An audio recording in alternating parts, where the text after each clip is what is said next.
Preparing for AEP Financial Analyst interview? You've reached Candy Mentor, and this video is for you. We'll walk through 20 key questions you're likely to face. For each question you'll see a sample answer followed by the key points to cover. Subscribe, like, and share, and drop a topic request in the comments. Question 1. Why do you want to work as a financial analyst at AEP? AEP appeals to me because its financial decisions support essential infrastructure and long-term reliability. I am attracted to the analyst role because it combines forecasting, variance analysis, operational understanding, and communication with business partners. Utilities also require careful thinking about regulation, capital investment, and financing. My strengths in Excel, accounting fundamentals, and translating data into recommendations would help management make disciplined decisions while keeping customer affordability, reliability, and shareholder returns in balance. While answering, focus on AEP's essential service business, the analytical complexity of regulated utilities, your interest in forecasting and decision support, and how your skills can improve financial discipline and stakeholder outcomes. Question 2. What do you know about AEP's business model? AEP operates a large electric utility platform, with revenues primarily generated from delivering electricity and providing transmission and distribution services. Much of the business is regulated, so approved rates are designed to recover prudent costs and provide an allowed return on invested capital. That creates relatively visible cash flows, but substantial capital needs and regulatory scrutiny. I would analyze earnings through customer demand, approved rates, operating costs, weather, fuel, and capital deployment. Make sure to cover AEP's regulated electric utility operations, transmission and distribution assets, generation exposure, rate recovery, capital intensity, customer demand, and the importance of reliability and regulatory relationships. Question 3. Walk me through the 3 financial statements and how they connect. The income statement shows revenue, expenses, and net income over a period. Net income flows into retained earnings on the balance sheet and begins the operating section of the cash flow statement. The balance sheet captures assets, liabilities, and equity at a point in time. Capital expenditures increase property, plant, and equipment while reducing cash, and depreciation lowers earnings without using cash. The cash flow statement reconciles those movements to ending cash. In your answer, talk about the income statement, balance sheet, and cash flow statement. Explain net income, retained earnings, working capital, depreciation, capital expenditures, and the closing cash balance. Question 4. How would you build a monthly forecast for an electric utility? I would begin with historical monthly results and identify operational drivers rather than simply applying a growth rate. Revenue would reflect customers, usage, weather, approved rates, and purchased power.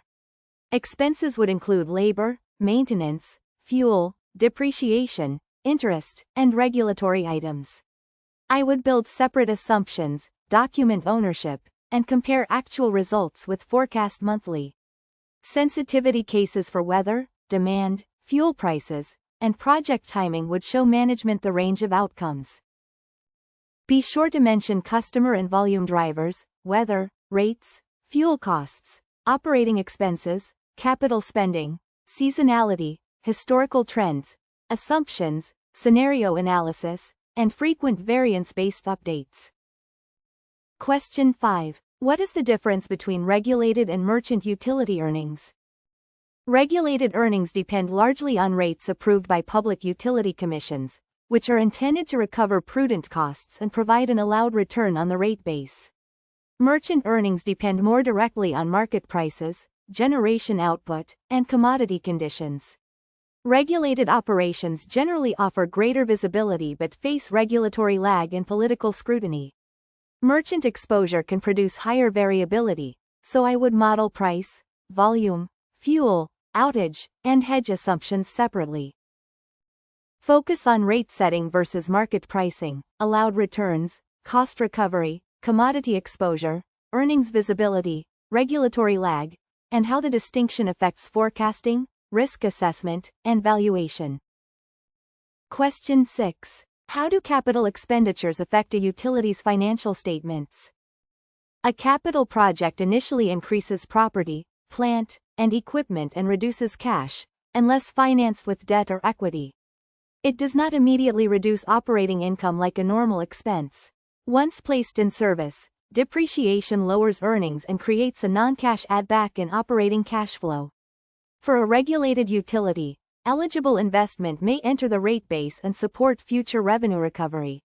I would also monitor project timing, overruns, financing, and regulatory approval. In your answer, explain capitalization into property, plant, and equipment, immediate cash usage, later depreciation, potential rate base recovery, financing requirements, and the distinction between capital and operating expenditures. Question 7. How would you analyze a favorable or unfavorable budget variance? I would first confirm that the variance is accurate and compare actual results with both budget and prior year.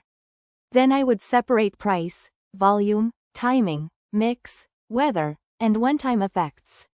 For example, higher maintenance expense may reflect a delayed outage schedule rather than poor control. I would discuss the driver with the operating owner, assess whether it will persist, update the forecast, and recommend a specific action or escalation. Make sure to cover separating price, volume, timing, mix, and one-time effects, validating data, identifying controllable drivers, quantifying persistence, and recommending corrective action rather than merely describing the variance. Question 8. What financial metrics would you monitor for AEP? I would monitor revenue and earnings growth, operating expense performance, capital spending, operating cash flow, free cash flow, debt levels, interest coverage, and liquidity. For a regulated utility, rate base growth, earned return on equity, regulatory assets, and recovery timing are especially important. I would pair financial metrics with customer and reliability indicators, because service quality and regulatory outcomes can influence future investment recovery, reputation, and long-term valuation. Discuss earnings and cash flow, operating costs, capital spending, rate base, allowed return, leverage, interest coverage, liquidity, reliability, customer growth, and performance against guidance and regulatory commitments. Question 9. Explain working capital and its importance for a utility. Working capital represents short-term operating assets and liabilities, commonly receivables, inventory, payables, and accrued expenses. In a utility, weather can change customer usage and receivable balances, while fuel purchases and storm materials can increase inventory or payables. A working capital increase usually consumes cash, even if earnings are unchanged. I would analyze both the balance and the underlying timing, separating structural changes from seasonal or unusual movements. Focus on receivables, payables, inventory, accrued expenses, seasonality, weather, fuel purchases, customer collections, liquidity, and why working capital movements affect cash without necessarily changing profitability. Question 10. How would you evaluate whether a proposed infrastructure project creates value? I would evaluate the project's reliability or strategic purpose, expected regulatory treatment, total cost, timing, and recoverable cash flows. Financially, I would calculate NPV and IRR using an appropriate discount rate, then test construction delays, cost overruns, demand, financing costs, and recovery assumptions. A project can create value through approved rate base growth even without dramatic revenue growth, but I would still assess affordability, execution risk, and alternative solutions. Be sure to mention strategic need, reliability, regulatory recovery, cash flow timing, NPV, IRR, cost of capital, sensitivity analysis, execution risk, and customer impact. Question 11. What is the difference between NPV and IRR, and which do you prefer? NPV measures the present value of projected cash inflows and outflows discounted at the required return. IRR is the discount rate that makes NPV equal 0. I prefer NPV for investment decisions because it measures dollar value creation and handles project scale more reliably. IRR is useful as a communication metric, but it can mislead with unconventional cash flows or mutually exclusive projects. I would present both, emphasizing NPV and assumptions. In your answer, define both measures, explain discount rate assumptions, reinvestment limitations, multiple IRR issues, project scale, and why NPV is generally the stronger value creation criterion. Question 12. How do interest rates affect an electric utility? Higher interest rates raise borrowing and refinancing costs, reduce the present value of long-term cash flows, and can pressure equity valuations. They may also affect customer affordability and the financing cost of major infrastructure projects. For a regulated utility, approved rates may eventually reflect prudent financing costs, but regulatory timing creates lag. I would model maturity schedules, fixed versus floating debt, interest coverage, liquidity, and the sensitivity of project economics. Focus on debt refinancing, interest expense, valuation discount rates, affordability, infrastructure funding, allowed returns, investor preferences, and the distinction between immediate earnings effects and longer-term regulatory recovery. Question 13. How would you assess AEP's credit position? I would start with debt to capital, debt to EBITDA, funds from operations to debt, and interest coverage, then review liquidity and upcoming maturities. I would assess operating cash flow stability, capital requirements, regulatory relationships, and the ability to recover investments. I would also examine secured versus unsecured debt, pension obligations, and stress cases involving higher rates, weaker demand, or regulatory delays. Credit quality ultimately depends on both metrics and durable cash flow visibility. Mention leverage, funds from operations, interest coverage, liquidity, debt maturities, cash flow stability, regulatory support, capital requirements, rating agency views, and downside scenarios. Question 14. What accounting issues are particularly relevant to regulated utilities? Regulated utilities may defer certain costs or benefits as regulatory assets or liabilities when recovery or refund through future rates is probable and authorized. Examples can include storm costs, fuel adjustments, environmental expenditures, and pension-related items. I would also watch depreciation, asset retirement obligations, impairment indicators, and revenue recognition. The key is linking accounting conclusions to regulatory orders, recovery probability, and the expected period of future customer collection or refund. Be sure to discuss regulatory assets and liabilities, deferred costs, rate recovery, depreciation, asset retirement obligations, impairment, revenue recognition, and the need to connect accounting treatment with commission orders.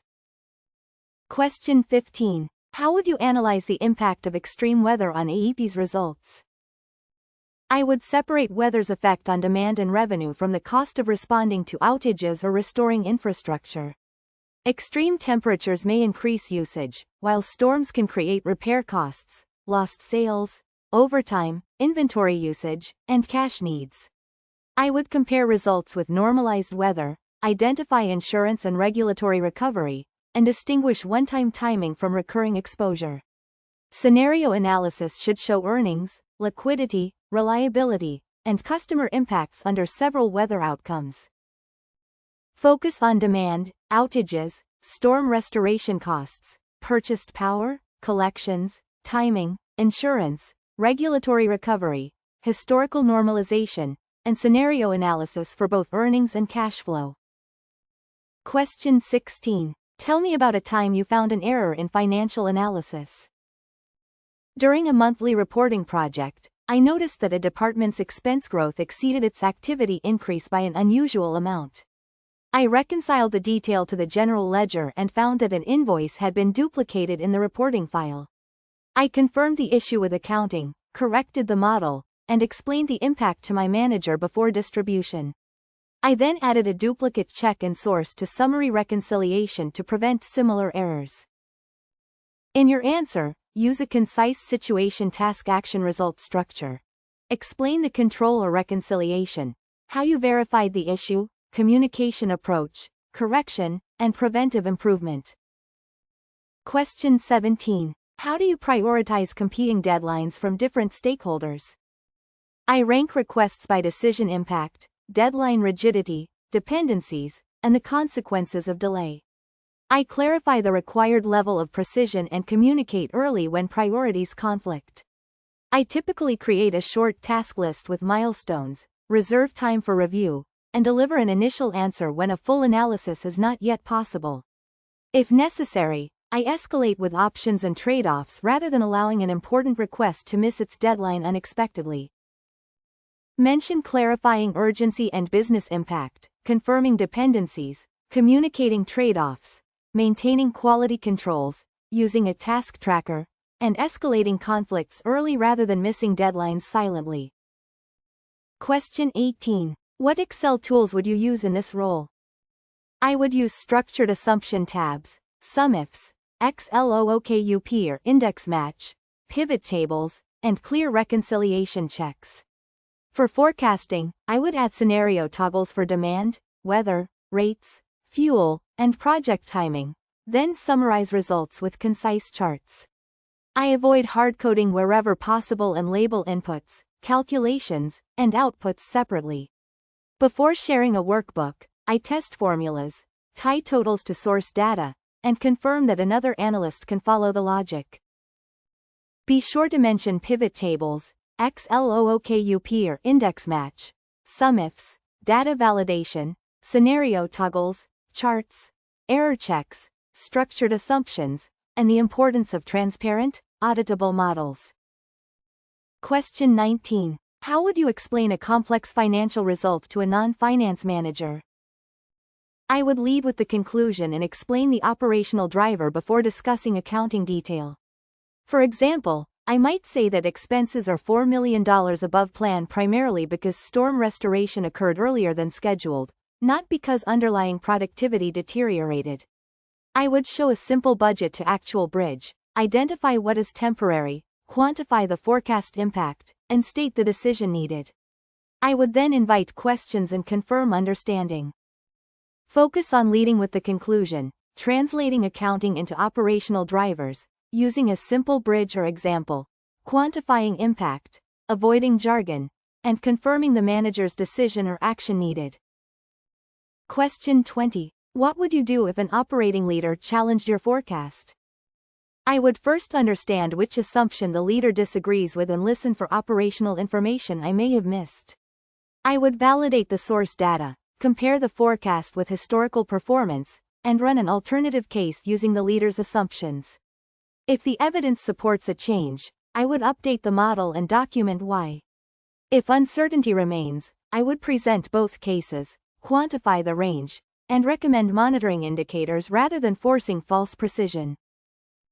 In your answer, emphasize listening, checking assumptions and source data, separating facts from judgment, testing alternatives, documenting changes, maintaining analytical independence, and reaching a transparent, decision-useful conclusion. If you are still with us, congratulations! You are much ahead of the rest and serious about preparing for your interview. We hope we were able to add value to your preparation and create some helpful content. Do not forget to like and share this video.